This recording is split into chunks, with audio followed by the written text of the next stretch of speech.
welcome to the weekly review at Sean and Serak. I am Sean Keenan Torres in here, and of course, I am joined along with. And it's your boy Serak, Mike. How we doing this afternoon? I'm doing really good, man. Doing pretty good. But before we get into it, we have a guest today. You want to go ahead and introduce our guest? Do. All right. This is how I'm gonna say it because she told me to say it.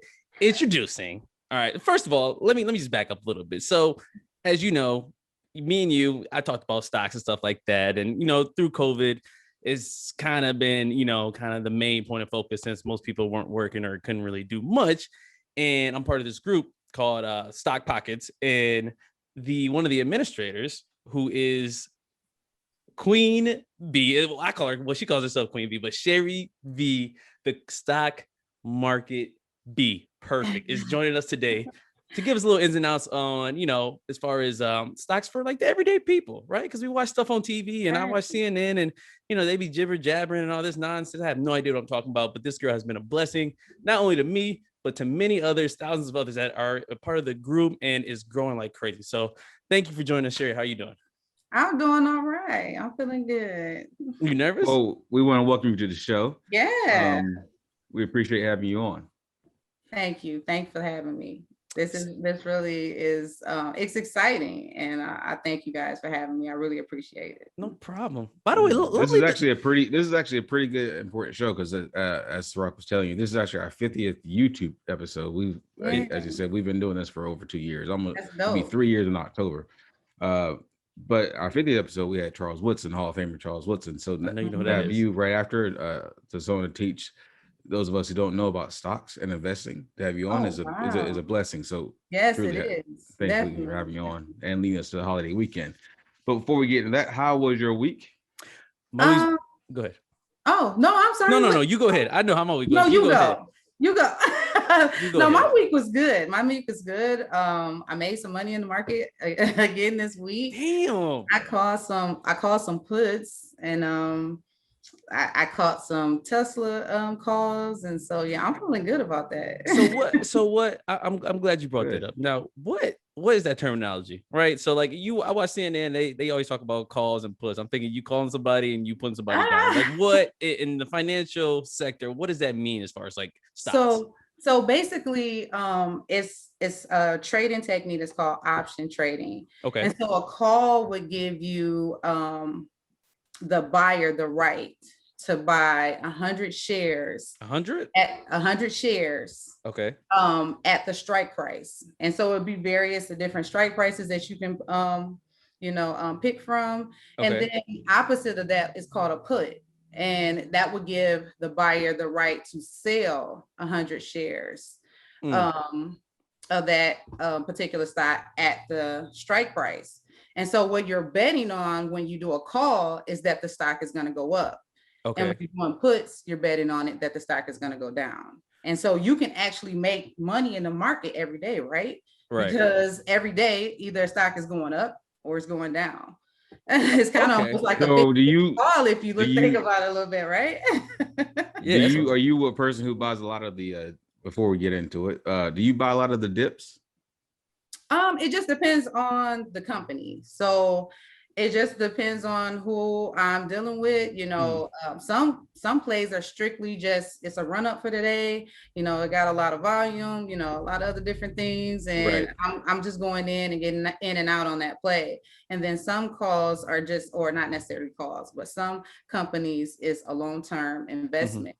Mm-hmm. So it just depends on what your strategy is for the day. Okay. So since we're gonna go ahead and get into it, my co-host has a lot of questions. He's ready. I got a lot of questions. So I got a pen and paper next to me. Right, to ask you how you was doing, right? No, I'm about to do asking you how you was doing at first. So. Yeah, he has a tendency to go off a little bit. But it's okay. He gets the good questions. So before we jump into it, tell us a little bit about your background. What got you into this? How'd you get into it? Okay, so this is gonna be one of those stories. Wait, should I get my tissue? Is it no, not really tissue, but I just feel like Black people, we tend to always have one of those memorable moments in our childhood that directed us. So my mom used to always tell me that I was a woman of numbers. She always told me that. And I, as I got older, I pretty much always knew that I would be doing something with numbers. I love math. I've been doing taxes for my parents and other people since I was 14 years old. So I've always had this connection with numbers. Right. I went to school for accounting at Western. That didn't go quite the way I wanted. Wait, at Western Michigan? Yeah, Western Michigan. Nice. That's where my sister went. Oh, okay, cool. Yeah. So I don't know how your sister might be a little younger than me, but nah. What is she? 39, 40? I don't know. Okay. Y'all might know each other. We actually might know each other. Hey. Right. Yeah. So from there, that didn't go quite, but I've always kind of been very connected with numbers. I met my fiance right now. I think it was 2000 and he's gonna be mad at me. 2000. We'll delete that part.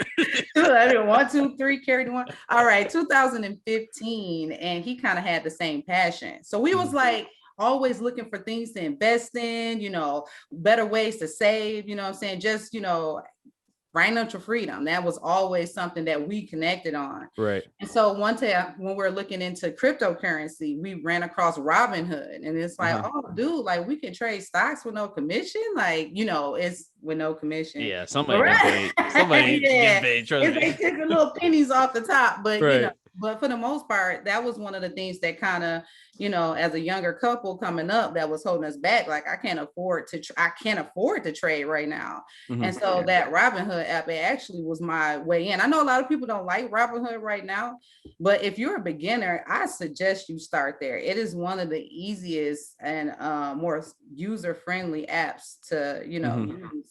I would definitely suggest that. But that's how we saw an ad for Robinhood. We got in it. And from there, it was just like we were stuck to it like glue. I've been doing it for roughly about 4 years now. Oh, so you've been doing it for a while. See, about 4 years. I was pretty new to it's been over a year a little bit. So I guess I'm not that new to the group. But like, when you first come in the group, you think that's when kind of everybody starts. But it's definitely been a growth. So do you right now, are you working or you just do that full time? I do work. I work part-time for TSA. So but other than that, that is like my full-time job. I'm like 9 o'clock. As soon as that free market starts, I'm ready. I probably pretty much had all my plays set up. And then, I do take some days. I wouldn't suggest anybody to just go into the market every single day, all day, every day. Sometimes you kind of got to take a break from it. But for the most part, it's a full-time job for me. It pays more than my part-time, like the amount of time. Oh, yeah. I was going to say, yeah, for real. You might as well quit.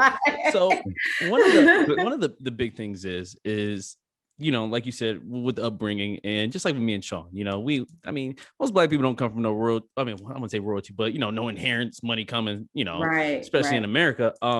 So like, one thing I do love about the group, one of many things, is the African American presence that is brought, right? And the big thing is, and I may just be stubborn on this subject, but when it comes to stocks and finances, it's not really I guess mainstream promoted through the African American community.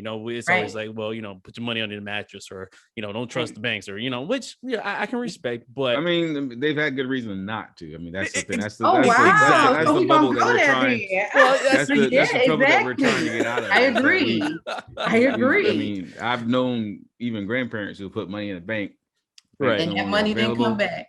And Sherri, I agree. Do you feel like a personal obligation to like teach, as much as you can, especially to our community, versus not? Because that's one of I feel like the big pulls for me is like, when we get into this group and obviously nobody really knows each other, to be honest, but like, when you make videos or when they see your face, like, damn, all right, it's good to see, a Black woman actually, teaching us, and it's, it's not being put down by the media or, or anything like that. Like, how does that make you feel? It makes me feel excellent. Like, and I definitely, that is the reason why I got into the group, was because of that. Me and my fiance, we pretty much started a page called Stock Up. Okay. And then Antoine, he one day saw me, you know, just posting about stocks in general. And he hits my inbox like, you know, sis, let's do a group together, you know. Mm-hmm. And so from there, that's just what it was. It's like, yeah, I'll do that. And I kind of like put the one that I was doing like on the side a little bit, only just because my fiance, he's a financial advisor. And so he just switched over into that career field. And so he was kind of like, you know, having a lot of time, you know, happened to be at the office and stuff. And it was kind of supposed to be a joint thing. And so I did want to have someone that I could connect to, and not necessarily just another female. I also wanted a male, because I think it's important for us to have both male and female presence as it relates to Black people, standing together, us actually working with each other and not angry with each other and arguing and talking about things that are not important right now, you know. So that was what made it more, you know, hey, this is, you know, destiny thing, me and Antoine, when we first started. And then who was also a part of the group as an administrator at the beginning was Chris Sane and another girl, and I think her name is Renee. Wait, you know Chris Sane? Yeah, we know Chris Sane. Yeah, he. Oh man, I had a couple questions about him. Yeah, yeah. I had a couple questions. He went to Michigan State, right? I'm not quite sure, but yeah. Yeah. Oh man. Oh, so y'all. Oh, okay. Y'all cahoots with each other. I'm kidding. Yeah. Who's this Chris? So, because I'm the odd man out here. Here's this Chris A person. No, Chris Sane. Go ahead. You can explain it. Sherri, you can explain it to him. What? Who is Chris Sane? Yeah, he doesn't know. Yes. Oh, Chris Sane is he has like a YouTube channel. And you know, he teaches about stocks and stuff. He tells, you know, give you plays of the days. I think he even do option calls at one point in time. I think. Yeah, he has a big following, I think. Yeah, it's huge now. It went from just like 0 to 100 fast. So I think how many he has okay. He's like million subscribers? He's got like a Sims commercial and everything. Like I was like, okay, all right. I'll have to look on. I'm gonna have to look on. I'll have to look on that. So you mentioned just a minute ago about getting into stocks, getting into Robinhood and all that, and the difficulty that surrounds it. So here's my question. Black people, Latino people, Hispanic people, we all have troubles when it comes to managing money. And a lot of us have an issue as far as finding the money to invest. Was that ever a roadblock to you? And if so, how do you overcome that? I can't say that it was necessary roadblock, because that's just my upbringing. I have always saved money. I always have a certain amount of money that I can touch. I have money that I hope my fiance don't see this, but he don't know I got. So that's just how, you know, that's just what it is. You know, I've always had that. With that being said, I don't just always dip into that either. So I have a system set up of budgeting money for my, you know, I know it's hard to like come up with $100 or something here. You got bills, and everybody's bills are not the same. Right. But I mean, if you just sometimes like, you know what, I'm not going to touch this $25. I'm going to put this $25 aside, and I'm not going to, and you keep doing that consistently, that money will add up faster than you know. Pennies, change, I do that, all that. I collect coins. So that's how in tune I am with money. Like I can give you a couple of pennies right now that might be worth a little money to you. So, you know, seriously, and I got stuff. That's actually that's a dying collecting. Yeah, people used to collect stamps and coins all the time, but now it seems to be dying out. So with the coins, cool. I got a little coin box over. I don't know. I read it every now and then for some quarters. Listen, for like the. I want to say this to y'all, just since we're on the subject, real quick. Definitely start doing that now, because we're going digital. And what does that going to do? It's just going to drive the value of those coins up. Just think about some of the older ones that's out, like especially copper pennies right now. Get those copper pennies, keep those pennies. Like I'm telling you, you could come across some real, you know, some real big cash from collecting coins. I got coins that's worth like 10,000.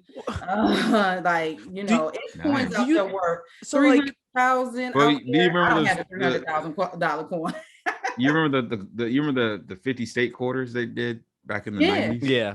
Those things. So my grandfather, actually, I collected them too, but my grandfather, he was strict with it. He actually collected them and stayed with it before he passed away. And those things are worth some money now. Yeah. Just in 10 years. They're worth like almost, I know the first 10 is already over $100. Yeah. That's crazy. That's and insane. I got all of them twice. See, that's my grandfather did. I got the map. I don't know if you know, it was like a little commercial. Yeah, you put you put like the coins in each little state. I got that. My grandmother gave me that, and then I had just filled it up twice because it was like, oh, I'm already done. Do it again. So I don't know how y'all do that, man. I'm a spender, man. I don't know, like. I feel like it's two different types. It's people who spend and there's people who save, and it's just no in between. Like if you spend it, like I don't want to say like what drives you to be really disciplined and like especially like stocks, right? Because it's not like you getting money like somebody's giving you cash in hand and you taking cash in hand. Like what keeps you disciplined on days where you lose? Because I know, because those days happen when you lose a lot of money, or you even days, you win a lot of money. But what keeps you motivated and going and disciplined to where you kind of have the diamond hands, is what they say. Right. It's mind over matter, right? That's just basically what it is. I mean, if I understand getting into this thing, the psychological aspect that this is going to go up some days, it's going to go down some days, I'm going to win some days, I'm going to lose. If I go in already knowing that, then I'm already a winner.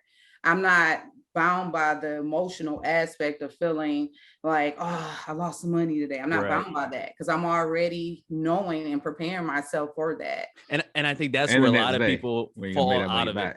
Yeah, that's where a lot of people fall out of it because they mostly get attached to it. Yeah. So it hurts. Just like if you look on Twitter right now, you see a lot of people complaining about the whole dodgy coin thing. But what's funny is like the early adopters, they're fine. They're not complaining. They're like, oh, well, we actually still made some money off of this. Even if it drops 70 cents, we still made money. I'm one of those people. I'm what they call the Dogecoin millionaire. That's what. See, I was. Yes. That's what I did. So it's just funny that you see those the latecomers, the ones who bought it at 70 cents a coin or whatever, who are now complaining. You're like, oh well, I'm not making the money like I'm supposed to be making the money. Exactly. You're late. That's you're exactly what it is. Is that scary? So let me ask you on that. What was the first return that you had that was a real, that told you I'm good at this? This is what I want to do. Oh, okay. So SPI, and I actually shared this one with the group. What's that stand for? SPI? I think it's something energy. I can't remember what it was. It was one of those. I'm looking at the charts, it's off the chain. It went up crazy after hours, and I'm like, oh yeah, this is the one right here. So you said it's SPI or SPI? SPI, yeah, SPI, okay. Yeah. So I can't remember what it's called, something energy, but I think they were like going into like EV batteries and something like that, and maybe starting like their own EV line or something, electrical vehicle line. And at that time, the EV industry was booming. So this particular stock, it was like $3-something at open. And I put a nice little I was like, you know what? I'm just gonna go for it today. And and I told the group early, like when it was she's good at that. She'll tell you, but sometimes a lot of people are, I wouldn't say skeptical, but it's like, like she said, everybody has different amounts of money. Everybody has money they can afford to spend. And a lot of times people get in that mindset of that quick buck. People want to be that quick millionaire. That's like with Dogecoin, right? It's like, oh, I'll put 1,000 in, I'll be a millionaire tomorrow. Like, no, it doesn't work that way. No. So, you, like she says, you gotta trust it, and you have to be hella disciplined. Right. Definitely. You can't panic. Definitely. But so like you. So on the SPI, what was the return that you had on that one? I made about 15 grand. Oh, so that was like my first like, oh, I'm in here now. Yeah. That's what you like. I think I'm good at this. It ran from like $3 to like, I think 50, close to 50 something dollars in a day. Yeah. One day. Like 24,000%, something like that. Did you like expect that to happen? 2,400%. I'm sorry. That was crazy. Did you expect that to happen? That's insane. I did expect for it to run. I didn't expect for it to run like 2,400. I thought I was going to get maybe like 100, 200% day. And I mean, based on that graph, those moving averages were still open. And I was like, oh, I'm just going to let it sit. How does that like that? I know that euphoric feeling you must feel when you just look, whether you're on your phone or your laptop or on computer, you'd be like, that can't be right. Wait a minute. Wait a minute, baby, come here. Wait a minute. Yeah, look at this. Exactly. So like, I'm sorry, go ahead. No, when you so in this same instance, when you go into a play, right, or when you go buy some stocks, and you say you've done the research that you know is about to go up, you don't know how much, but like, do you give yourself like an out goal, right? Like, hey, if I make this amount of money with this stock, I'm leaving. I don't care what happens after that. I'm getting out. Yeah, so it's things like, buy and sell signals that you can read on graphs that'll tell you when to get out. My main thing is I'm not trying to be greedy for the most part. I mean, if I'm reading something, I'm seeing something's there and nothing's bad happening, then I'm good. But sometimes you just got to go with your gut feeling. You seeing that stock drop like that, you made a good pretty penny. Just go ahead and take it, because the thing about it is you'll never lose taking winnings. You know what I'm saying? So even if I just made $50 today, so what? I took it. I didn't lose today, and that's ultimately the goal every day. Because think about it. I mean, in certain situations, people are only making, not even $100, less than $100 for 8 hours of work. Yeah. I can go in just with the concept of knowing that stocks are going to go up or down, running my options on those, and make a quick $50 within the first 15 minutes, and then another 15 minutes, it done went to $200. Now, do I want those days when I'm making 15 grand or 25,000 or 250,000? Yes, of course I want those, but sometimes those are a lot more strategic, longer setups. But if I can go in and just make a quick $50 for the day, even now with me accumulating the amount of money I have in the stock, I'm humbled enough to take the $50. Right. My mother always said to me, and it was literally one time when I walked past a penny, like it was nothing. And she said, how would God feel about that? He blessed you with a penny and you walk past it as if it was nothing. So that I carry that with me, $50, it doesn't matter how much money I'm making. That was a blessing to me. I'm going to take it. So. Wow, that's good. That's damn. I'm about to call my mom and be like, yo, what did you tell me to do? So get into it. What do you think is the first lesson someone getting into stocks should know? Or that you think they should know? So I got students now, right? So they call I'm trying to be a student. Like, how do I sign up for this class? I know. So I haven't got so as most people know, my stock friends, everybody know that my father is a little ill. So I've been kind of like, going back and forth between that. And I was supposed to push the classes. Thank you. I was supposed to push the classes in June, but I'm like, I didn't have enough time to set up, and I don't want to give anybody sloppy work. So basically, we're just pushing them back, and I'm going to get you guys situated, but I just want everything to be, No, I get that. I'm in no rush. I'm the type to like when I'm invested. There's a lot of people mad at me, like, what's going on? What's mad? That's the perfect time for them to do their due diligence and learn and prepare.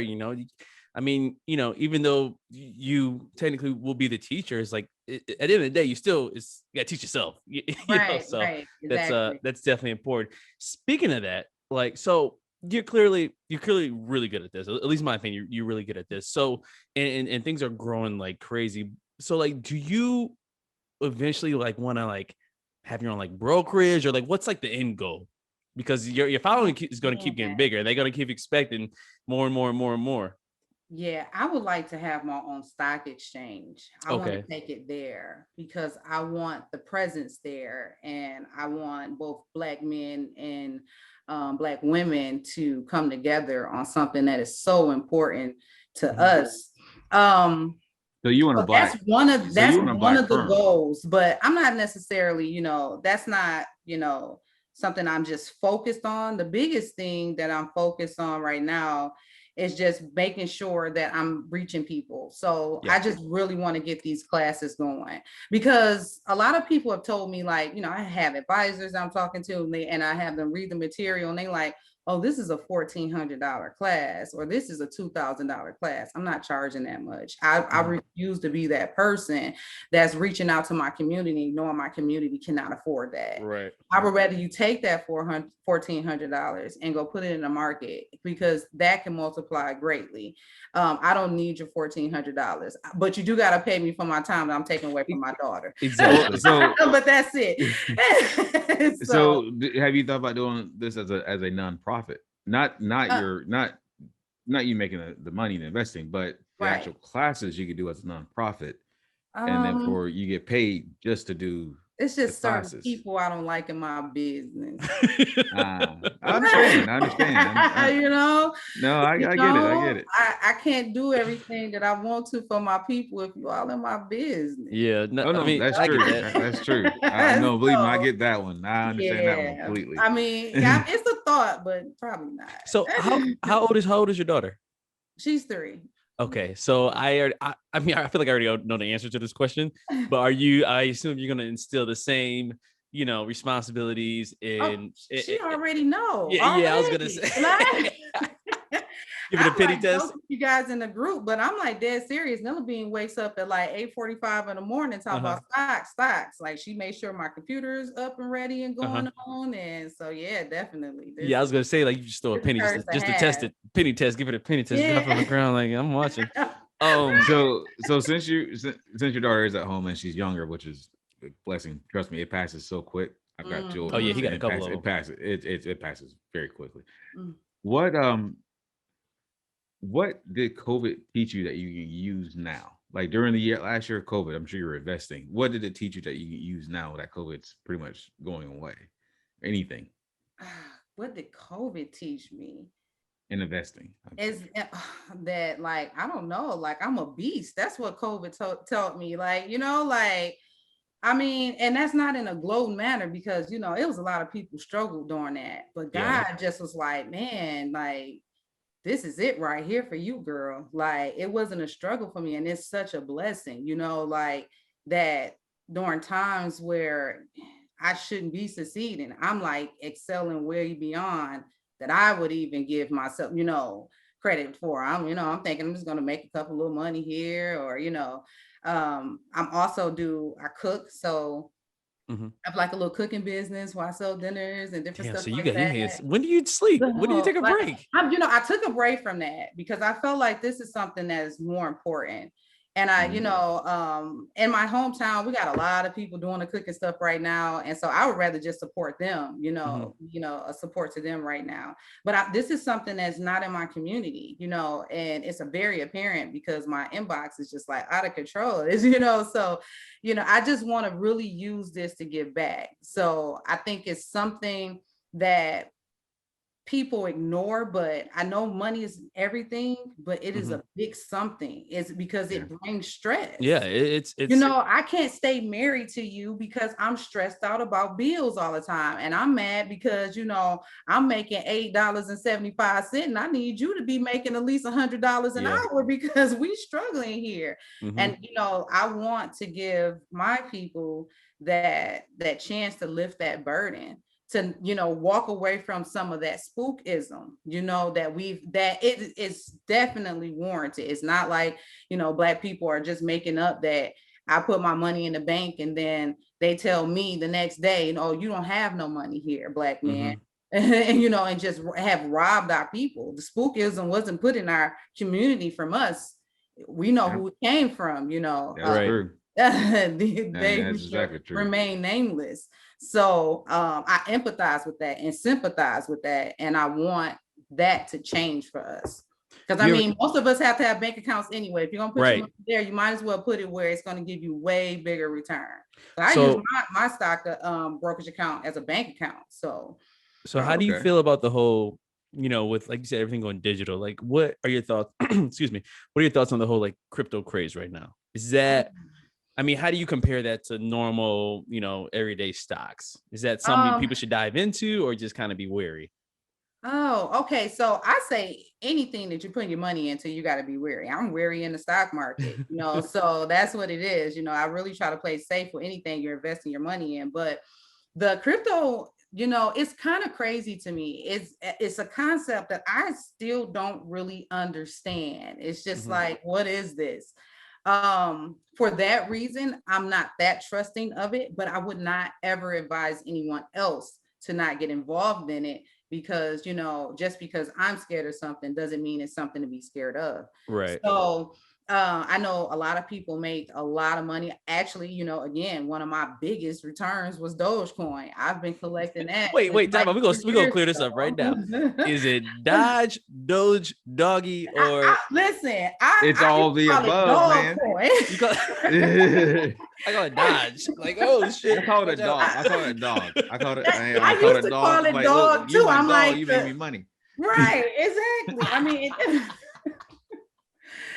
okay, so and then you know the mascot is a dog, so I used to call it dog. See, that's why I don't mess with it, because like dog, I see my neighbor got that dog, and I hate that dog, so I'm just like, I ain't touching nothing with that face or anything. They're expensive. I was trying to get my daughter one, and I'm like, I don't know. Dogecoin is the reason why that price is going up for that dog. It's crazy. Simple as that. She was a. This lady just told me $5,300 for a pup. I said, oh my God. Does it come? And I was gonna get it too, and I said, no, that's a car. That's that is a car. That's when you gotta still stay humble. You know what I mean? Like you can buy it, you can afford it, but you're just like, I don't know. That's when you look at her and go, you know what? We're going to the pound. Just saying, we're gonna go to the ASPCA, get us a nice little puppy. So Sherri, you've done a lot, and you have a big emphasis on giving back to the community, which I respect highly. So, I know we're talking about finances and stock market and all that stuff, but have you ever considered maybe I don't know, running for a government or maybe a position in office or something? Because I mean, you'd be a great representative. You're smart. You got your stuff in order. I mean, look, I'm just saying, because I'm watching. I look at the group, right, and I try to not think of it as any finance group, but just the influence, right? How people, even when the stock market's down for a month or 2 months, are they still committed? They're still involved, and they still trust the process. So, you have that effect. So is that, I mean, I know I could be talking way in the future, who knows, but would that ever be something you'd consider? It's definitely actually something I have discussed with my fiance and stuff, running for mayor, different things like that. With me, it's always a priority thing. So with, again, we're kind of a young couple. So we've just been working on the foundation of us right now, making sure, we're good. My daughter's good. Everything's going good there. And then, from there, once everything is good at home, I can start going outside of that. So yes, it is definitely something I would consider. Yep. All right. Well, you need to run, man. I'm making vice president. No more questions. Right. All right. I got one more question, and this is something I feel like that not only I struggle with, but a lot of beginners struggle with as well. Is how do you stay consistently motivated? Because the stock market is every day besides the weekend, and now with crypto, that never turns off. I find myself sometimes I'll be really into it 2 or 3 days, or I'm watching a stock, and then I just get exhausted of trying to keep track of what's going on here, and it's I can't really I've even sold stocks just to make my portfolio smaller, so I'm not looking at 80 different things. But that's what's actually a good thing though. What's the best advice to give to stay motivated and yet not have to look at it every 10 minutes? It's just simply that though. You have to walk away from it sometimes. It's like having those vacation days, right? When you're at work, you might got 2 weeks or a month's vacation. They give you that for a reason. Only thing with stocks is it's at your leisure. So, what your stresses are not my stresses. Right. You might be working around the clock, different things like that, or, whatever it is that you have. And so that's the beauty of it, is that you can go in whenever you want to. And I also just really suggest people to really try to learn those options. That option. Is that where the money is in the options? Yeah. Because again, like I said, it's every day. It's either going up or it's going down. That's the call that you're making, and you can go in, put your, bet on a down play. It goes down $75 until you get good at reading the charts. You made $75 within 20 minutes. Take that money out and do it all over again. That's some extra income that's coming. They got the cards all linked up to Robinhood. Now I think you can get the Fidelity cards, all that kind of stuff. So you can use it just like your debit card, different things like that. So I like options, man, but I just get burned on them. Like I be thinking I bought some option for, we'll say XYZ company. I do got a course. I'm taking it because I bought option for XYZ company, and the company could like burn down or go out of business. And I'd be like, okay, well, obviously the stock's going to go down. Next thing you know, it go skyrocket. I'm like, I'm done with this. I'm not doing this anymore. So then that's probably like, you probably just need a little help on like the technical analysis aspect of it. Yeah, I need a lot of help. But if you first starting off, you really don't even want to start with that. You want to get the fundamental analysis down pat. That's what you want to know. And I will also suggest starting to build up a really good, strong dividend portfolio, because that residual income is just like, it's beautiful. They have penny stocks that pay like dividend yields of like 12%, 10%. So for those who don't know what dividends are, can you explain to them what it is? It's basically a payout that the company gives you for holding shares in the company. It's kind of like, thank you for not selling off. So we can thank you for believing in us. Yeah. All right, I'm gonna mess up next quarter. Yeah. So it's like a thank you. And that if you start building out strong positions in those dividend stocks, it can be very beneficial to you. So beginners definitely start there. And anytime you got a bear market, this is another big tip. Anytime the market is just dropping crazy out of control, that's when you are ready to get in. You're going to get these stocks for cheap. I know a lot of people were like upset about this past little correction that we had. And it's like, oh, it's bleeding every day, like for it's like down again. Months. And I was just like, run the puts. I was making, and that's the time again, run your puts. The market, every day you wake up, the market is going down. Just pick any stock and run a put on it. Everything's gonna turn around right now. I can feel it. I can feel it in my bones. Like, oh God. Right. So all right, this is my last question for real. Oh, so I got one last question. Do you believe that? Do you think like stock training and just finances? Well, I wouldn't say finance, but stock market training should be something that's like required in like grade school and high school? Oh, most definitely. Just like, learning how to change oil or change tires, all those things. We need to have a little bit more stuff and trades in our school systems. It's horrible. Like, that's one of the biggest things that I want to do. I want a school. I really do. I want practical skills school that teaches real practical, because practical skills that we were taught growing up were like, it was like home ec and shop. Yeah, like how those are no longer practical. Those are no longer. I mean, those are still practical skills, but those aren't everyday practical skills anymore. Now we have to go out there and, like you said, trade stocks, learn cryptocurrency, learn that our dollar is weak compared to another country's dollar, which is insane. We have to learn all that. So let me ask you this: what is the going through all this, what's the biggest mistake that you've made and learned from in investing? Or have you made a mistake? Going to stock pockets and then just picking any random stock somebody done posted and trying to make some money for the day, real in quick money, fast money. It always burns you. Sometimes you get lucky sometimes, and then sometimes you don't. And when you don't, it's usually a lot worse than when you did. So that, and my biggest regret is just when that first bear market happened after COVID-19, it's not just loading up on those dividend stocks. I mean, like from those alone, I could have probably had anywhere from $20,000 to $50,000 just rolling in dividends every quarter, like for how cheap they were and the money that I wasted and invested on, plays that were going nowhere. Just, so definitely like get into those dividend stocks. I can't say that. No, I can't stress that. Because which I'm ones? like missing out on, which ones? I'm missing out on some money because I didn't do that. I can't stress. That's good.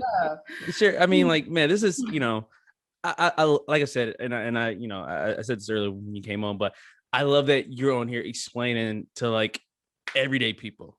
I say, like I said, a lot of my friends that are not in the stock markets, the biggest turnoff is they don't know any better. It's a scary sector that like, hey, I'd rather just give my money to, whoever our employers, retirement fund goes to and work. And that's what's kind of weird to me. It's like, most people work majority of their lives to make money to maybe retire later, or, you know, they live a lifestyle they want to have, and yet they don't really focus on that tool of money to where, you know, you can do whatever you want with it. Like, why wouldn't you learn about the stock market, right? That's what you invest in money into, or your retirement account into it. Like, be in control of your own finances and your own future that way, instead of, you know, working for someone else. So, you know, I guess that's the lesson of the day here.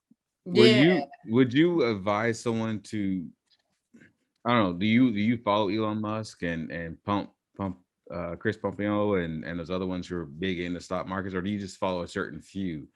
Or do you even follow anyone when it comes to learning about stocks? I don't think. Or do you suggest someone I don't really think any of them are as good as I am. So no, I'm joking.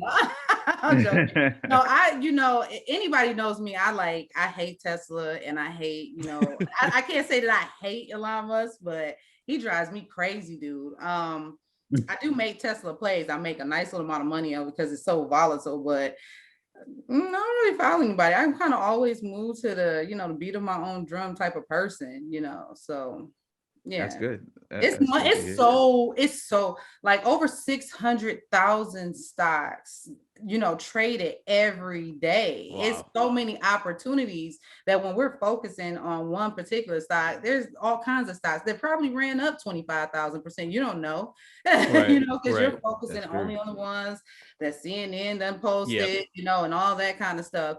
But yeah, if you really dig into it and, do those quick Google searches, looking for those cheap penny stocks or those ones that's ready to explode. Mm-hmm. I mean, you can make some really, really good money and stuff. So do you think, but before we jump into what Florida, I had one more thing. Do you think is like the stocks that people should look into mostly? Energy stocks, medical stocks, it's so many industry booms right now. So let me just state this real quick. I'm not a financial advisor. So, for my own protection, I'm not a financial advisor. This is just my own opinion, but it's so many industries booming right now. Marijuana, they're baby boomers too. Like, I mean, these are just baby industries. So you got the AV, the EV, and those are, electrical vehicle, autonomous vehicles, solar, marijuana, AI. That's huge. Yeah.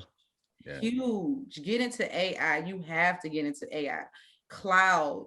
You can almost not go wrong with those right now. E-commerce is going to pretty much probably become like those blue chip stocks, those stabilizers, the ones that you're going to get dividends from, because I mean, that's what we're doing now. We're buying online, all the real estate properties with, the retail stores and stuff. They're slowly, and some in some areas more fastly starting to fade away. So, e-commerce is probably going to be one of those stable industries right off bat. Okay. Any kind of big tech, robotics, that's a big one too, right? Think about when you go to the stores, like the grocery stores, and they got the self-checkout lanes and stuff. So robotics and different things is going to be doing that. They got right now companies that have robotics that help you in surgery, doctors in surgery. Yeah. So like, they're actually got robots doing surgery and stuff on us now.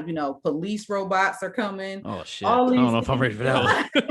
I mean, I don't know, man. That should get hacked or something. All of that technology, it's a real big technology boom right now. And so smart city companies, it's almost endless. I was gonna say, and this is kind of not off subject, but I meant to ask you earlier about this, but this is my last final question, I promise. Oh, no, you're good. When we're talking about like which trading options, right, or which stocks to buy and so on and so forth. So I watched a couple of Chris's videos, Chris Haynes videos, and he has a very large following. Yeah. But I started to think, like, does that not hurt him, but like, say if he recommends a stock, right? Hey, buy the stock because this is going to happen. And you have 1 million followers or 500,000 followers, and they all do as you say, or we'll say most of them do as you say. Is there like a opposite force that is also watching that will kind of counteract, the advice? If I say this is going to go down, I tell my followers, they're like, okay, we're going to buy this, going to go down. And I'm a hedge fund manager. I'm like, you see that video? How about we, switch it up to make it, does that So happen? actually, personally, that's just my personal opinion. I do think that hinders us sometimes. I had even started thinking about like some of the plays that I was putting in the group, like, that didn't quite do what I thought it was going to do today. So I do think that that's a possibility. It's not something that I will just hang up on. Right. Too much, because most of the stocks that Chris talk about are some pretty well-known popular stocks that's out there already. So if you already got those traders involved in it, unless it's like just a horrible company, they should do pretty well for the most part. All right, fair enough. All right, Sean, you ready for what to Florida? Yeah, I'm ready for what to Florida. Oh, you froze your face. I thought you were just making a mean mug, but your face froze a little bit. Apparently I froze for a second. Oh, there we go. Let's go ahead. ahead. Now you're back. There we go. Perfect. All right. I thought he was like checking something out or something. Like for a long time, apparently. For a long time. He must got some bad news or something. I was like, just keep going. All righty. Well, let's go ahead and get into it. Like I told you beginning of the show, I'm going to read 3 different stories that happen in Florida. You guys say if they happen in North, Middle, or South Florida. That's it. You don't have to even be exact or like that. Just say no, Tampa is considered Central Florida, according because my co-hosts and other people think that Tampa is in Central Florida. I don't know why we have this debate all the time. South Florida. You know where Tampa is, right? On the map. Yeah, I wouldn't have considered. You're gonna ask someone in Michigan about Tampa. Really? Okay, really? You know where Miami is, right? You know where Miami is. So we all know where Miami is. Yeah. And Tampa's above Miami on the opposite side. All right, whatever. Let's just start the game. All right. Let's get ready for what to Florida. First story. The Invisible Artist. Okay. Florida man artist who created an invisible sculpture is suing an Italian artist for profiting off of his idea. Here's the story. Let me see. An artist who created an invisible sculpture is suing an Italian artist for profiting off his idea. Tom Miller, a multidisciplinary performance artist, installed his sculpture called Nothing at Bull Diddley Plaza in 2016. Now he said an Italian artist is trying to sell a different nothing for $18,000. The space in our world is legitimate to work with as an artistic product. So the idea of fashioning nothing into a sculpture, and that's what the lawsuit is all about. That's it. I gotta write this one down. Hold on. Miller's nothing was recognized by the county commissioner, Robert Hutchinson, when it was installed. When I saw that, I felt that's exactly my idea. And ideas are important in the world, and the recognition for those ideas are important. So simply, I wanted that attribution. So I contacted him. He dismissed it away, and then I hired an Italian attorney, said Miller. Okay. So he stole his artwork and tried to sell it for $18,000. So his invisible statue. Invisible statue idea. Yeah. All right. So that's story one. Second story. Steel plate saves Florida man from being scalped by Florida woman. Being what? From being scalped by Florida woman. Scapped or you said scalped? Yeah, scalped. You know. Oh, he's from South Carolina. I don't know what you just said. You said scalped. Being scalped. Scalped. Yeah. There you go. Like scat. Like you say scat. You said scat. I said you said scat like scatty. I said scalp. Well, you say scalp. I want to hear you say scalp. Is that? You sound like you're saying scallop. I'm not gonna say it. I don't. All right. Well, we know what we talk about. All right. Fair enough. As long as we know what we talking about. Here's a story. A steel plate in the back of a man's skull may have saved him from a woman after a woman allegedly struck his head with an axe. The county sheriff's office arrested 30-year-old Cassandra Brooke Hallmark on Saturday, June 26th, on a charge of attempted premeditated murder with a deadly weapon. Hallmark was jailed without a bond. According to Hallmark's arrest report, the sheriff's office was dispatched Saturday to a man being struck by a double-sided medieval axe at an address. Hallmark, who a witness identified as the man's alleged attacker, had run away. Deputies questioned a man who said he and another man were working on a water pump when he felt a thump on the rear of his head, stunning him before he felt a second impact. These are real stories, by the way, too. Like these are all like real. Sherri, I know you watch the news and you'd be like, oh, you hear something about Florida, you'd be like, nah, that can't be true. No, this shit happens all the time. Like I'm kind of scared to go outside in certain places, but it gets crazy. It gets crazy. Oh my goodness. Final story. All right, last This one. one's Florida woman says, "Give it up or get out, Grandma." What? Amber Lynn Dodd, a 26-year-old woman who abandoned her 86-year-old grandmother at a gas station late Saturday night and drove on, is now facing a felony elderly neglect charge, though she has not been arrested. Jesus. The two have been driving for several hours. They've been visiting family in Virginia. They had also had arguments, according to the sheriff's report. Dodd had been demanding that her grandmother sign over a deed to her home. The woman refused, upsetting Dodd. They stopped at the BP gas station on the Parkway. The older woman refused to get back in the car. Her granddaughter had been yelling at her, and the volume of the music in the car had been too high. Dodd wouldn't turn it down when asked. All right. Oh, goodness. All right. That's how you treating your grandma. This Right, was a statement from the grandmother. I told her I was going to leave her, and she still didn't get in the car. Dodd told the sheriff. This was the daughter. Dodd told the sheriff's deputy. That reminds me of like throwing that movie, throw Granny off the train, something like that. All right, so we got Those are the three stories. First story was the Invisible Man, Invisible right? Artist. The Invisible Artist. Second one was the scalping, and the third one was leaving your grandma at the gas station. All right, so I'm gonna guess all three of mine right now. I'm gonna say no. That's not how we do it.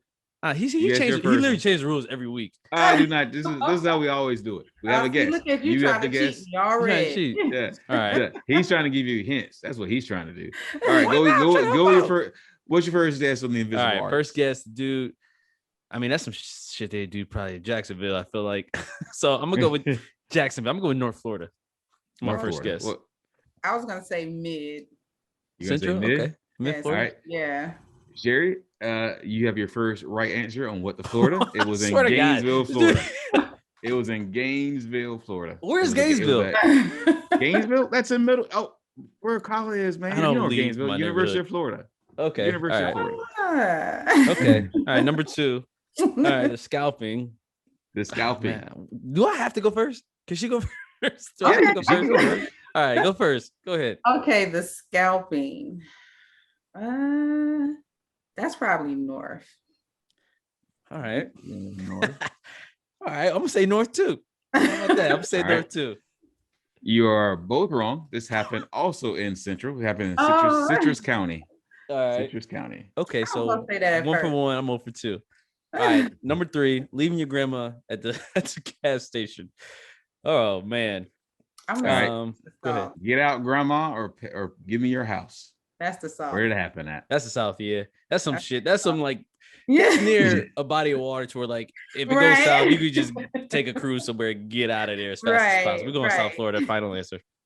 South Florida. Final answer. This happened actually in Flagler Beach area, which is close to North Florida. Oh, and I was gonna say that this time too. You know what's funny? Sean could have said anywhere, and I still wouldn't know where it was at. Itty Beach area. I was just like, where? Okay, I take your word on it. I don't know where nothing is in Florida. That's why it's Google. Oh man. Well, with that being said, do you have any more questions or comments for our guests? I don't have anything. And once again, Sherri, I just want to thank you for coming on and kind of picking our brains, letting us pick your brain a little bit as far as, the whole stock situation. Not only that, you've been doing some good things for the Facebook community and your community as well, your physical community. And we would love to have you back on in the future, whenever you want. And I would love to obviously sign up for your classes too, whenever that's available. But besides that, thank you so much. Our listeners, our viewers, I can guarantee they learned a lot, especially, our, close to home African American community viewers as well. So we'll definitely be relaying this message to as many people as possible. Could you go ahead and share with us how your contact information, your YouTube, your Facebook, how will people get a hold to Sherri? You don't gotta put your phone number and nothing out there. Yeah, not your phone number. We didn't say it like that. I'm just really on email right now. Facebook page, it's more personal page. And, I do share some information there, but you don't necessarily have to go to that one. Can anybody join? I'll get that started as soon as I get these classes together. But right now, if you just want to reach me to express interest in getting into the class, that will be stockup1204@gmail.com. And can anybody join the Stock Pockets group? Was that an open invitation? Yeah, Stock Pockets is open. So yes, you can definitely join that group. There's quite a few other groups that's out there, but something to get into is probably Stock Twits. He throws look at him. Yeah, I saw. Yeah, I know. I see that too. I did my Beyonce. That's the evil smile. Tried to keep it going like Beyonce. The show must go on. Yep, that's how it is. But yes, like Stock Twits, they have a strong community for like people who are in that. That's all it is. It's kind of like a Twitter for stocks. Okay. So that's another good place to be on. And I am on that too. So, and I throw out plays and stuff on there too sometimes. So that would be just at Vanilla Plains on Stock Twits. Got it. Perfect. And then just message me that the name, and I'll type it in the description as well. Okay, cool. Perfect. All right. Well, with that being said, this has been the week review with Sean and Serak. I am Sean Kina Torres. And it's your boy Serak the Mike. Peace out. Peace. Thanks for listening. Thank you.